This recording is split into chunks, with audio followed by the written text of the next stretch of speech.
2021년 2월 1일 LA 온누리교회 가정에서 드리는 영상 새벽 예배입니다. 오늘 말씀은 마태복음 9장 1절에서 13절 죄인을 부르러 오신 예수님입니다. 예수께서 배를 타고 호수를 건너 자기 마을로 돌아오셨습니다. 사람들이 중풍 환자 한 사람을 자리에 눕힌 채 예수께 데려왔습니다.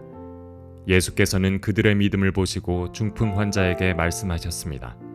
얘야, 안심하여라. 내 죄가 용서받았다. 이것을 보고 몇몇 율법학자들이 속으로 말했습니다. 저 사람이 하나님을 모독하고 있구나. 예수께서 그 생각을 알고 말씀하셨습니다. 왜 그런 악한 생각을 품고 있느냐? 내 죄가 용서받았다 하는 말과 일어나 걸어가라 하는 말 중에 어느 말이 더 쉽겠느냐? 그러나 인자가 땅에서 죄를 용서하는 권세를 가지고 있음을 너희에게 알려주겠다. 그리고 예수께서 중풍 환자에게 말씀하셨습니다. 일어나 내 자리를 들고 집으로 가거라. 그러자 그 사람은 일어나 집으로 돌아갔습니다. 이를 보고 무리는 두려워하며 이런 권능을 사람에게 주신 하나님께 영광을 돌렸습니다. 예수께서 그곳을 떠나 길을 가시다가 마태라는 사람이 세관에 앉아 있는 것을 보셨습니다. 예수께서는 마태에게 나를 따라라 하고 말씀하셨습니다. 그러자 마태가 일어나 예수를 따랐습니다. 예수께서 집에서 저녁을 잡수실 때 많은 세리들과 죄인들도 와서 예수와 그 제자들과 함께 음식을 먹었습니다. 이것을 본 바리새파 사람들이 예수의 제자들에게 물었습니다. 어째서 너희 선생님은 세리들과 죄인들과 함께 어울려 먹느냐? 이 말을 듣고 예수께서 말씀하셨습니다. 건강한 사람에게는 의사가 필요하지 않으나 병든 사람에게는 의사가 필요하다. 너희는 가서 내가 원하는 것은 제사가 아니라 자비다 하신 말씀이 무슨 뜻인지 배워라. 나는 의인을 부르러 온 것이 아니라 죄인을 부르러 왔다. 할렐루야. 오늘도 가정에서 영상 예배로 하루를 시작하는 여러분 주님의 이름으로 축복합니다. 우리 이 시간 함께 찬양으로 예배 자리에 함께 나아가시겠습니다.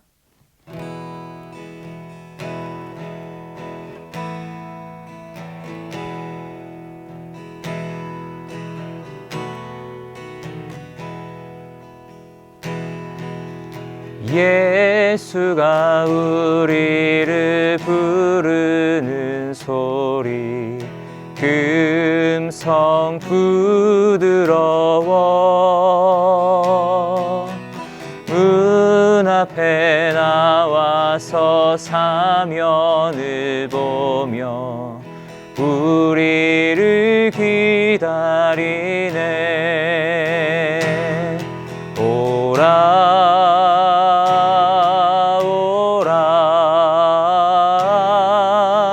방황치 말고 오라.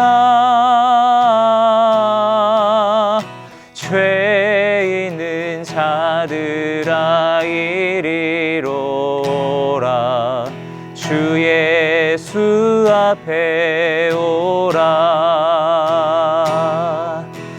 간절히 오라고 부르실 때에 우리는 지체하랴. 주님의 은혜를 왜 안이 받고 못 들은 채 하려나. 오라 오라 방황치 말고 오라. 죄 있는 자들아 이리로 오라. 주 예수 앞에 오라. 죄 있는 자들아 죄 있는 자들아 이리로 오라. 주 예수 앞에 오라. 아멘. 할렐루야. 2월 1일입니다. 새로운 믿음과 새로운 결단으로 한 달을 시작하시는 저와 여러분 되시기를 축복합니다. 2월 한 달에도 죄인을 부르러 이 땅에 오신 예수님의 열정을 닮을 수 있는 복된 한 달 되기를 바랍니다. 자, 1964년 동경 올림픽이 있었습니다. 그때 쓸 스테디움을 확장하기 위해서 주변에 있던 집들을 철거해야만 했었는데요. 그때 3년밖에 안 된 집을 철거하게 된 경우가 있었다고 합니다. 인부들이 지붕을 뜯다 보니까 거기에 도마뱀 한 마리가 꼬리에 못이 박힌 채로 파닥거리고 있었다고 합니다. 3년 전에 집을 지을 때 그 도마뱀의 꼬리에 못이 관통하여서 그곳을 떠나지 못한 채 3년 동안 계속 그곳에 있었던 것입니다. 자, 그렇다면 그 3년이란 시간 동안 이 도마뱀은 어떻게 살 수 있었을까요? 비결은 다른 도마뱀 한 마리가 하루에도 몇 번씩 먹을 것을 날라 주었기 때문입니다. 자, 이 사실을 기초로 해서 도종환 시인은 그때 그 도마뱀은 무슨 표정을 지었을까라는 글을 쓰기도 했습니다. 도마뱀조차도 동료에 대한 긍휼의 마음이 이처럼 지극하다면 하물며 우리 하나님 아버지께서 우리를 향해 가지고 계신 자비와 긍휼의 마음은 어떠하실까요? 이사야 49장 15절 16절은 이렇게 말씀합니다. 여인이 어찌 그 젖먹는 자식을 잊겠으며 자기 태에서 난 아들을 긍휼히 여기지 않겠느냐. 그들은 혹시 잊을지라도 나는 너를 잊지 아니할 것이라 내가 너를 내 손바닥에 새겼고. 아멘. 하나님은 우리를 결코 잊지 않으시는 분이십니다. 그리고 하나님은 우리를 당신의 손바닥에 새기신 바 되었습니다. 오늘은 우리 죄인들을 긍휼히 여기시고 죄인을 찾아오신 주님의 불붙는 사랑, 그 자비하심에 대해서 함께 묵상해 보겠습니다. 예수께서 배를 타고 호수를 건너 자기 마을로 돌아오셨습니다. 사람들이 중풍 환자 한 사람을 자리에 눕힌 채 예수께 데려왔습니다. 예수께서는 그들의 믿음을 보시고 중풍 환자에게 말씀하셨습니다. 얘야, 안심하여라. 내 죄가 용서받았다. 여기서 자기 마을이란 가버나움을 뜻합니다. 예수님이 가버나움에 오시자 사람들이 침상에 누운 환자를 데리고 나왔습니다. 그는 당시에만 해도 불치병으로 알려진 중풍병에 걸린 사람이었습니다. 그러나 사람들이 그를 예수님께 데리고 나왔다는 사실 앞에서 우리는 그들이 어떤 질병이 있다 할지라도 예수님 앞에 나오면 다 고침받을 수 있다라는 믿음을 가진 것을 확인할 수 있습니다. 우리는 어려운 문제를 당하면 간혹 지레 겁을 먹고 포기해버리곤 합니다. 그렇기 때문에 그 문제가 회복되지 않은 채 우리는 그렇게 수많은 문제들을 껴안고 그냥 살아갑니다. 불편해도 불편한 줄 모르면서 그냥 참고 살아가고 있는 것이죠. 그러나 하나님이 고칠 수 있다 할지라도 우리가 포기하면 치유가 임할 수 없습니다. 우리는 예수님께 우리의 문제를 갖고 나아가야 합니다. 오늘 본문에 나오는 중풍 환자를 데리고 나아간 사람들과 같은 그런 믿음이 우리에게도 필요합니다. 예수님이 문제를 해결하시는 근거는 간절함이나 열심이 아니라 우리의 믿음입니다. 믿음을 보시고 우리를 고치시는 것이죠. 믿음이 있어야 예수님 앞에 나갈 수 있는 것입니다. 오늘도 그런 믿음을 가지고 문제를 갖고 주님 앞에 나아갈 때 우리의 믿음을 보시고 주님은 우리를 기뻐 영접해 주실 것입니다.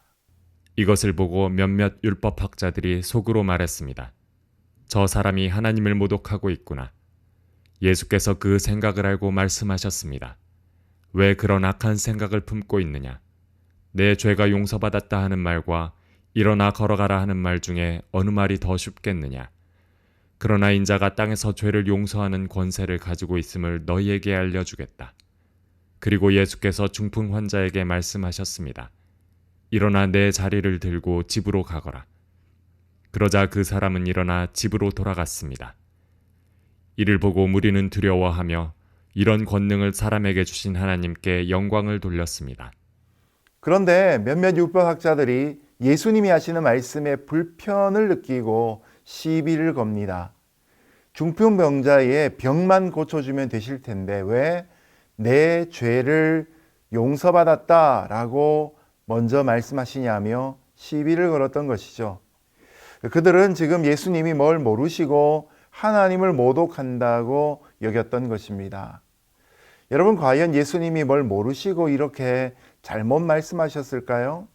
그게 아니라면 왜 예수님은 그에게 먼저 치유의 선언을 하시지 않고 죄사함의 선포를 먼저 하셨을까요?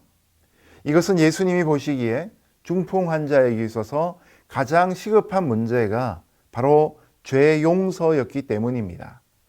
자, 육체의 질병도 고쳐야 하지만 죄의 문제가 해결되지 않으면 늘 다람쥐 쳇바퀴 돌듯이 반복될 수밖에 없습니다. 우리가 죄의 문제가 해결이 되어야 하나님의 온전한 피조물로 회복이 될 수 있다는 것이죠. 아무리 좋은 공동체나 인생이라 할지라도 일단 그 속에 죄가 들어가면 생지옥으로 바뀝니다. 여러분, 다윗 왕 얼마나 하나님에게 사랑과 복을 많이 받았습니까? 그러나 사무엘하 11장에서 범죄함으로 그의 인생은 무너져 버리고 맙니다. 자식인 압살롬에게 도망 나가는 신세가 되어버리고 만 것이죠. 그것이 그의 인생 후반부에 큰 아픔으로 계속 남아 있습니다. 죄 용서가 임해야 우리의 내면에 다 갚을 수 없는 부채가 주는 죄의식을 일순간에 청산할 수가 있습니다. 그래야 우리의 심령에 생명이 넘쳐날 수 있는 것이죠. 자, 여러분들도 실제적인 죄 용서의 확신, 죄 사함의 능력을 경험할 수 있기를 예수님 이름으로 축복합니다. 예수께서 그곳을 떠나 길을 가시다가 마태라는 사람이 세관에 앉아 있는 것을 보셨습니다. 예수께서는 마태에게 나를 따라라 하고 말씀하셨습니다. 그러자 마태가 일어나 예수를 따랐습니다. 예수님께서 중풍 환자를 고치신 곳을 떠나 지나가시다가 마태라 하는 사람이 가버나움 세관에 앉아 있는 것을 보셨습니다. 마태의 직업은 세리, 곧 텍스 콜렉터였습니다. 당시의 세리는 로마에 바칠 세금을 빼고 남는 돈은 자기 주머니로 가져갈 수 있었습니다. 그래서 최대한 많은 세금을 걷기 위해서 무자비하고 뻔뻔스럽게 살았습니다. 그래서 사람들은 차라리 몸을 파는 창녀들이 세리들보다 낫다고 여기곤 했습니다. 마태도 한때 돈 욕심 때문에 이 길에 접어들었지만 후회하면서도 그 자리를 떠나지 못하고 갈등 중에 그날 아침에도 그 세관 앞에 앉아 있었을 것입니다.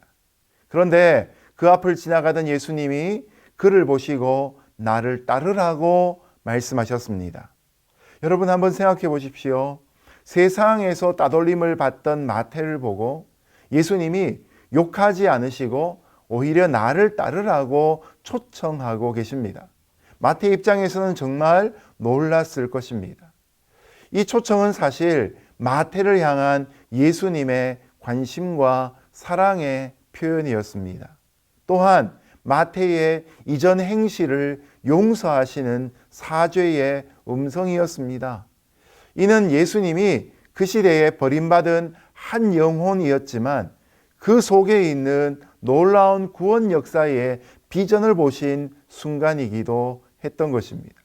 그러므로 나를 따르라, 이 짧은 부르심 안에 바로 마태가 예수님의 제자가 되고 사도가 되고 나중에는 이 마태복음을 기록하게 했던 동력이 숨겨져 있었던 것입니다.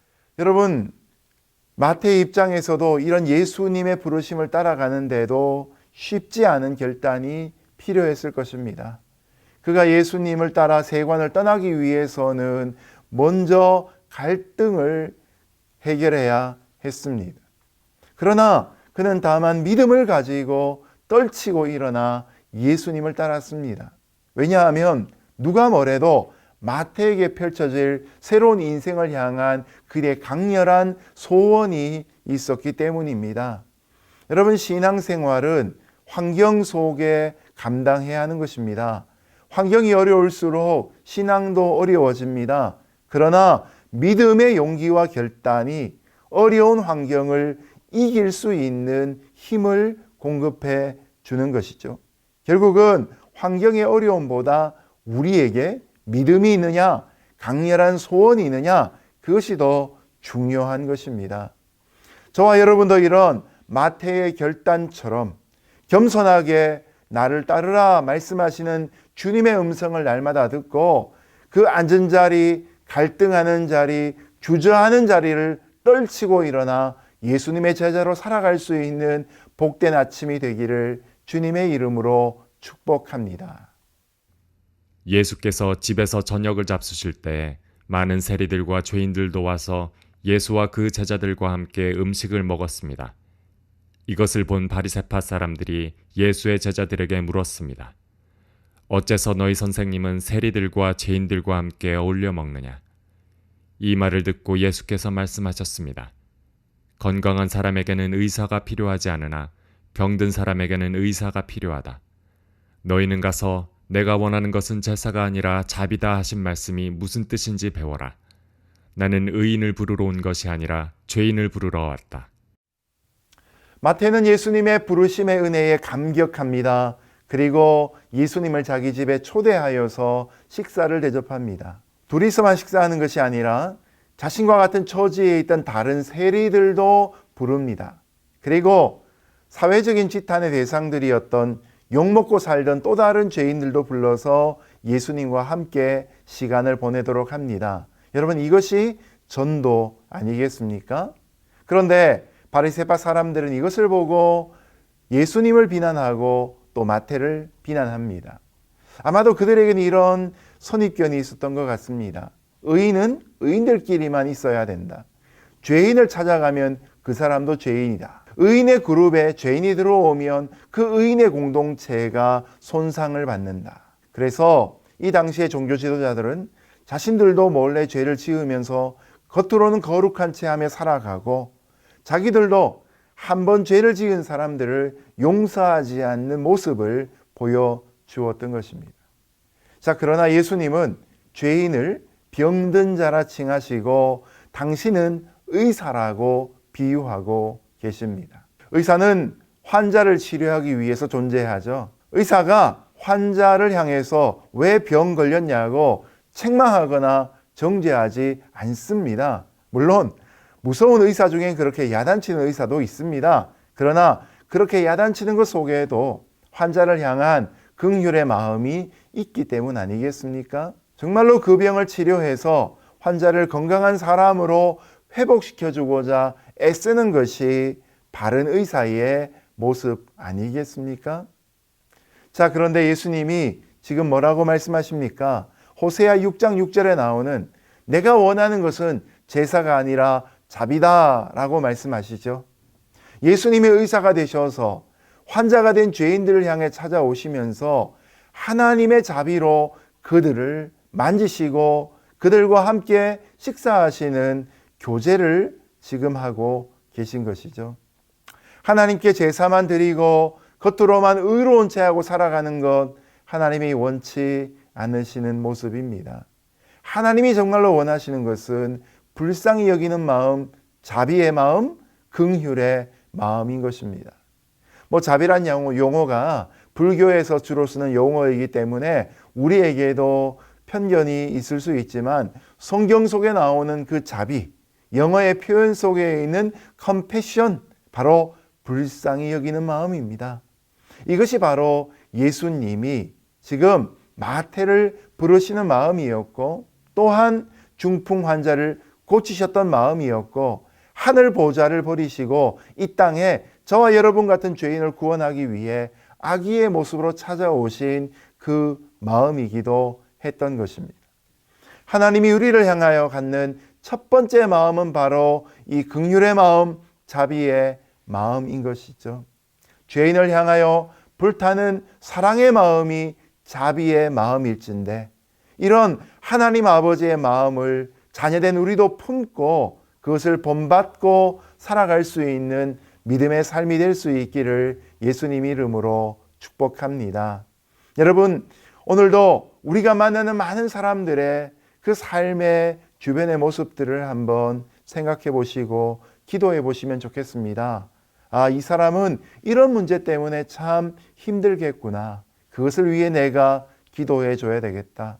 자, 이 사람은 이런 문제 속에서 참 용기가 부족하구나. 그 사람에게 따뜻한 격려의 말 한마디 해야 되겠구나. 이 사람이 지금 해결되지 않는 현실적인 문제 때문에 정말 지치고 피곤한 마음이겠구나. 내가 따뜻한 차 한 잔 대접해야 되겠구나.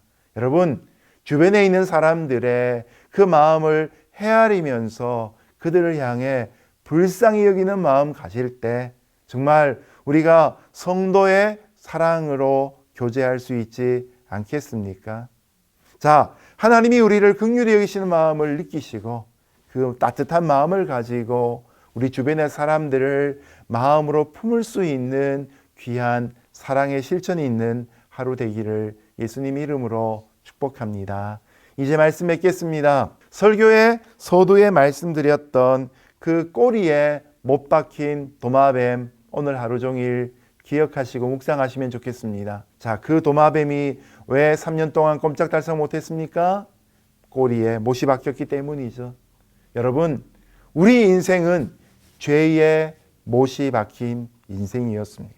우리 인생의 꼬리에 죄의 못이 박히니까 꼼짝달싹 못하고 그 자리에 그냥 있을 수밖에 없었습니다. 그런데 하늘 보좌 버리신 하나님의 아들이신 예수님께서 이 땅에 오셔서 우리를 먹이셨습니다. 죽은 우리 영혼을 살리셨습니다. 그리고 영적인 양식으로 우리를 회복시켜 주셨습니다. 그리고 자유를 허락해 주셨습니다. 오늘도 그 주님의 마음 긍휼을 깨닫고 용서받은 죄인 생명 얻은 다시 산 자가 되어서 우리 주변에 있는 사람들에게 주님의 손으로 쓰임 받는 귀한 하루 되기를 예수님 이름으로 축복합니다. 기도하겠습니다.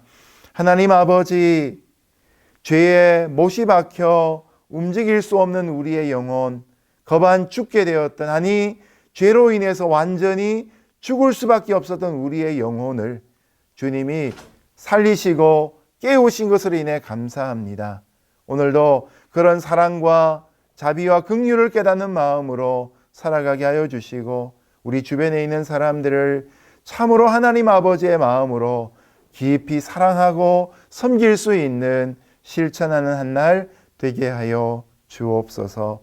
예수님 이름으로 기도드렸습니다. 아멘.